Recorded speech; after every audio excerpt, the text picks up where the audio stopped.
Assalamualaikum warahmatullahi wabarakatuh. Waalaikumsalam warahmatullahi wabarakatuh.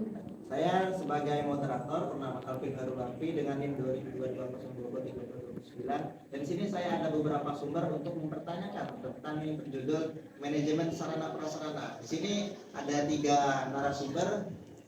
Perkenalkan, nama saya Dini Marega dengan NIM 2210 20 30 13. Perkenalkan, saya Imelda Agustina dengan NIM 2210 20 30 24. Perkenalkan, nama saya Anissa Unyada dengan NIM 2210 20 30 26. Baik, di sini saya membawa 3 narasumber dari kelompok 2. Saya akan mempertanyakan yang pertama itu dari manajemen sarana prasarana.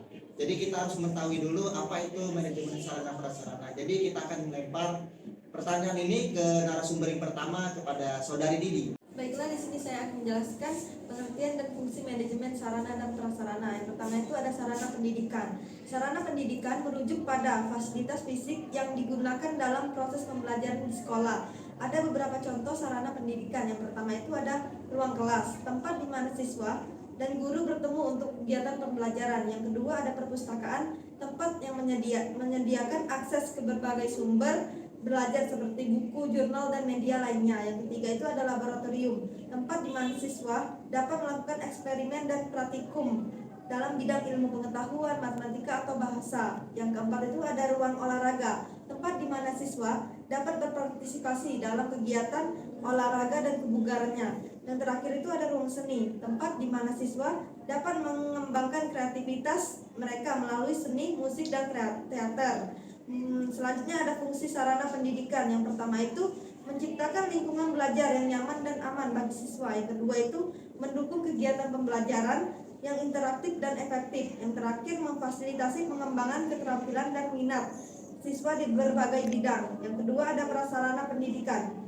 Prasarana pendidikan merujuk pada semua kegiatan, kebijakan, dan sistem yang mendukung proses pendidikan di sekolah. Ada beberapa contoh prasarana pendidikan. Yang pertama, kurikulum, rencana pembelajaran yang mencakup tujuan, materi, dan metode pengajaran. Yang kedua, ada kebijakan sekolah, aturan dan pedoman yang mengatur kegiatan di sekolah termasuk disiplin, kehadiran, dan evaluasi siswa. Yang ketiga ada manajemen sekolah, sistem pengelolaan yang meliputi administrasi, keuangan, dan sumber daya manusia di sekolah.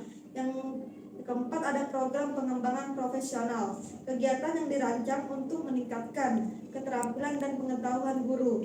Nah, berikutnya ada fungsi dari prasarana pendidikan. Yang pertama itu mengatur dan mengarahkan proses pembelajaran di sekolah. Yang kedua itu membantu dalam pengembangan kurikulum yang relevan dan efektif. Yang ketiga itu mengelola sumber daya dan keuangan sekolah dengan efisien. Yang terakhir itu ada meningkatkan kualitas pengajaran melalui pengembangan profesional guru. Baik, itulah tadi dari pengertian manajemen sarana prasarana dan fungsinya. Lanjut, kita selanjutnya harus mengetahui dulu apa sih kelemahan dan keunggulannya. Sini narasumber yang kedua akan mempresentasikan atau memperjelaskan dari keunggulan dari manajemen sarana prasarana itu. Keunggulan dari manajemen sarana prasarana pendidikan. Sebenarnya keunggulan dari manajemen sarana prasarana pendidikan ini kurang lebih sama dengan fungsi dari manajemen sarana prasarana pendidikan yang telah dijelaskan oleh rekan saya sebelumnya. Namun di sini saya akan memperjelas lagi keunggulan dari manajemen sarana dan prasarana pendidikan. Nah, keunggulan yang pertama itu adalah menciptakan lingkungan kelas yang kondusif. Jadi dengan adanya sarana dan prasarana pendidikan yang efektif dan juga memadai, maka pembelajaran di kelas ini bisa berlangsung secara kondusif dan juga efektif. Nah, keunggulan yang kedua ini adalah manajemen sarana prasarana pendidikan ini mampu memfasilitasi proses pembelajaran. Selanjutnya, manajemen sarana dan prasarana pendidikan ini dapat mendukung pengembangan potensi siswa. Bisa kita bayangkan jika seorang siswa ataupun peserta didik yang memiliki potensi namun tidak didukung oleh sarana dan prasarana yang memadai di sekolah, maka potensi tersebut bisa terbuang sia-sia. Maka hal tersebut harus menjadi tanggung jawab kepala sekolah ataupun pihak sekolah dalam mengembangkan sarana dan prasarana pendidikan. Kemudian untuk keunggulan yang terakhir ialah manajemen sarana prasarana ini mempercepat penerapan kurikulum. Seperti yang kita ketahui, kurikulum yang mengembangkan teknologi sekarang adalah kurikulum merdeka. Jadi guru ataupun tenaga pendidik itu memiliki tanggung jawab untuk menerapkan teknologi itu di pembelajaran di kelas, sehingga kurikulum merdeka, sehingga manajemen sarana dan prasarana ini perlu diperhatikan dan juga perlu ditingkatkan di sekolah agar agar proses pelaksanaan kurikulum ini bisa terjadi dengan semestinya. Kemudian mengenai kelemahan dari manajemen sarana prasarana pendidikan ini akan dijelaskan oleh rekan saya selanjutnya.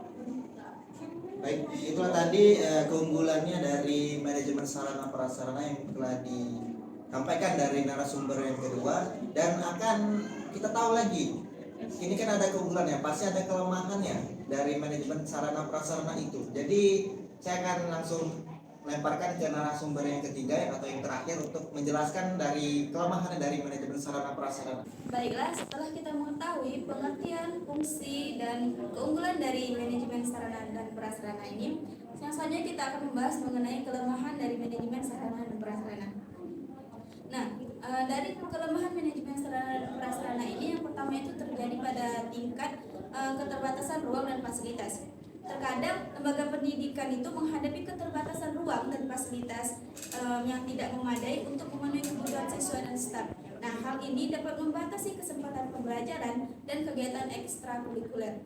Dan yang selanjutnya itu kelemahannya itu terjadi pada tingkat pemanfaatan. Manajemen sarana dan prasarana yang kurang efektif dapat mengakibatkan tingkat pemanfaatan yang rendah. Ruang kelas atau fasilitas lainnya mungkin tidak digunakan secara optimal, dan ini dapat menyebabkan pemborosan sumber daya. Serta yang selanjutnya itu kelemahan yang selanjutnya terjadi pada tingkat pemeliharaan dan perawatan. Terkadang kurangnya pemeliharaan dan perawatan fasilitas yang tidak memadai dapat menyebabkan kerusakan atau keausan yang lebih cepat. Nah, hal ini dapat mengganggu kegiatan sekolah dan memerlukan biaya perbaikan yang lebih tinggi. Jadi kita perlu memelihara dan merawat fasilitas yang ada di sekolah. Penting untuk mengelola sarana dan prasarana dengan baik agar dapat mendukung kegiatan pendidikan yang efisien dan efektif. Dan manajemen yang baik membutuhkan perencanaan yang matang, pengawasan yang cermat, dan alokasi sumber daya yang tepat. Baik, itulah tadi disampaikan dari narasumber yang ketiga tentang kelemahannya. Nah, di sini narasumber 1, 2, 3 sudah mencerahkan dari apa itu manajemen sarana prasarana, fungsi, kelemahan, dan keunggulan. Itulah tadi dari kami kelompok 2 yang bisa mempresentasikan, dan juga saya melupakan satu anggota lagi yang sebagai kameramen, sebagai Muhammad Al-Faizi. Baik, itulah tadi dari video kami, dari mengungkapkan dari apa itu manajemen sarana prasarana. Saya sebagai moderator minta maaf kepada Allah saya manapun. Saya akhiri dari ini. Wallahul muwaffiq ila aqwamit thoriq. Wassalamualaikum warahmatullahi wabarakatuh.